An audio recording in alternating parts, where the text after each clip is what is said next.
Halo sahabat Gopasio yang terkasih dalam Kristus, selamat pagi.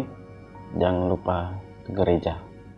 Hari ini Gereja Katolik secara khusus merayakan hari raya tubuh dan darah Yesus Kristus.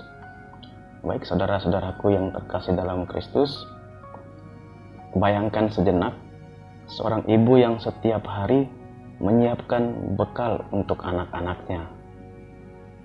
Sang ibu ini tahu mungkin anak-anaknya tidak pernah benar-benar sadar betapa besar kasih yang ia tuangkan dalam setiap nasi yang ia tanam, lauk yang digoreng, atau sayur yang dia masak.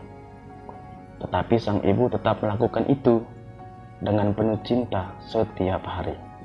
Karena bagi seorang ibu, memberi makan bukan sekedar kewajiban, itu adalah caranya mencintai. Memberi makan adalah bahasa kasih yang tidak selalu butuh kata-kata. Saudara-saudaraku yang terkasih dalam Kristus, hari ini kita merayakan hari raya tubuh dan darah Kristus. Perayaan yang mengajak kita menyadari bahwa Yesus pun melakukan hal yang sama. Ia memberi makan kepada kita, tetapi bukan sekedar makanan jasmani, melainkan ia memberikan dirinya sendiri kepada kita sebagai santapan. Bukan cuma tangannya yang memberi, tetapi hatinya yang sepenuhnya dibagikan. Hari ini kita merenungkan misteri terbesar dalam iman Katolik, bahwa Yesus menjadi roti untuk kita, Kristus menjadi roti untuk kita, agar kita tidak kelaparan dalam perjalanan hidup kita, perjalanan yang panjang dan melelahkan ini. Saudara-saudaraku yang terkasih dalam Kristus, dalam bacaan surat Rasul Paulus kepada jemaat di Korintus, kita mendengar bagaimana Tuhan Yesus pada malam ia diserahkan, mengambil roti, mengucap syukur, lalu memecah-mecahkannya dan berkata, "Inilah tubuhku yang diserahkan bagimu." Dan setelah makan, ia mengambil cawan dan berkata, "Cawan ini adalah perjanjian baru yang dimeteraikan oleh darahku." Setiap kali kita makan roti ini dan minum dari cawan ini, kita mewartakan wafat Tuhan sampai ia datang.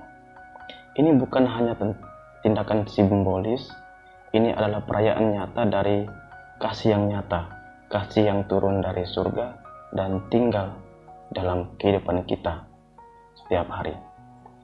Yesus tahu bahwa kita manusia yang mudah lupa, mudah lemah. Maka ia meninggalkan sesuatu yang bisa kita pegang, bisa kita lihat, bisa kita rasakan, yakni sakramen Ekaristi. Dalam rupa roti dan anggur, Yesus hadir sungguh-sungguh, tubuh, darah, jiwa, dan kealahannya. Dan ini bukan keajaiban biasa. Ini adalah keajaiban kasih, bahwa Tuhan rela menjadi kecil agar kita kuat. Tuhan rela menjadi roti agar kita hidup. Saudara-saudaraku yang terkasih dalam Kristus, lalu kita mendengar Injil hari ini, kisah yang sudah akrab bagi kita. Yesus memberi makan 5.000 orang dengan 5 roti dan 2 ikan. Apakah ini hanya mujizat soal makan? Tidak. Ini adalah gambaran awal dari Ekaristi. Saat orang banyak datang kepadanya, Yesus tidak menyuruh mereka pulang. Dia tahu mereka benar-benar kelaparan. Lapar bukan hanya jasmani, tetapi juga lapar akan pengharapan, lapar akan kasih, lapar akan makna hidup. Dan Yesus tidak hanya mengajar, tetapi juga memberi makan kepada mereka. Dia mengambil roti, menengadah ke langit, mengucap syukur, memecah-mecahkannya, dan memberikannya kepada murid-muridnya untuk dibagikan. Bukankah ini sama persis dengan yang kita lihat pada saat kita mengikuti misa perayaan Ekaristi? Seorang imam mengangkat hosti, mengucap syukur, dan membagi-bagikannya kepada umat. Ini bukan kebetulan.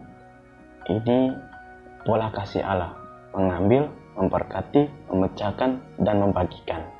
Dan setiap kali kita menerima tubuh Kristus, kita pun diundang untuk hidup dalam pola kasih yang sama. Saudara-saudaraku yang terkasih dalam Kristus, mari kita jujur dalam kehidupan ini.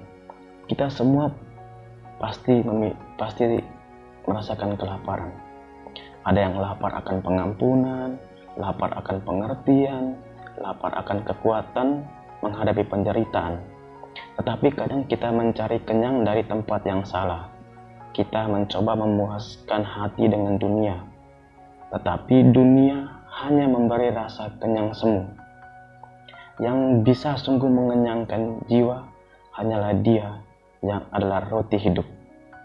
Maka saat kita menyambut Komuni Kudus, janganlah kita menyambutnya hanya sebagai rutinitas. Lihatlah, ini adalah Tuhan sendiri yang datang ke dalam hidupmu. Ini adalah Yesus yang berkata, "Aku ingin tinggal dalam hatimu, aku ingin menjadi sumber kekuatanmu." Dan ketika kita menerimanya, kita pun dimampukan untuk menjadi roti bagi sesama, menjadi pribadi yang bersedia diambil, diberkati, dipecahkan, dan dibagikan. Saudara-saudaraku yang terkasih dalam Kristus, mungkin kita merasa hidup kita sudah cukup hancur, hati yang remuk, masa lalu yang kelam, luka yang dalam. Tetapi lihatlah, Yesus juga dipecahkan. Dan justru dalam pecahan itulah Dia menjadi berkat bagi banyak orang.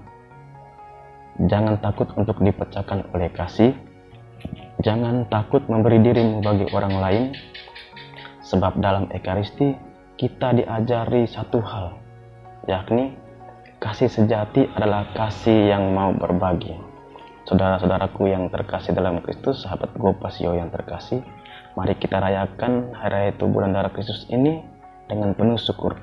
Jangan hanya melihat dengan mata jasmani. Bukalah mata imanmu, lihatlah Tuhan hadir di sana. Tuhan hadir dalam kehidupan kita. Ia menunggu untuk masuk dalam kehidupan kita, agar kita pun menjadi berkat seperti Dia. Sebab dari meja altar, kita semua diutus menjadi roti yang mengenyangkan dunia. Dan kita siap mewartakan iman kita kepada sesama kita. Semoga Tuhan memberkati. Amin. Salam Pasio.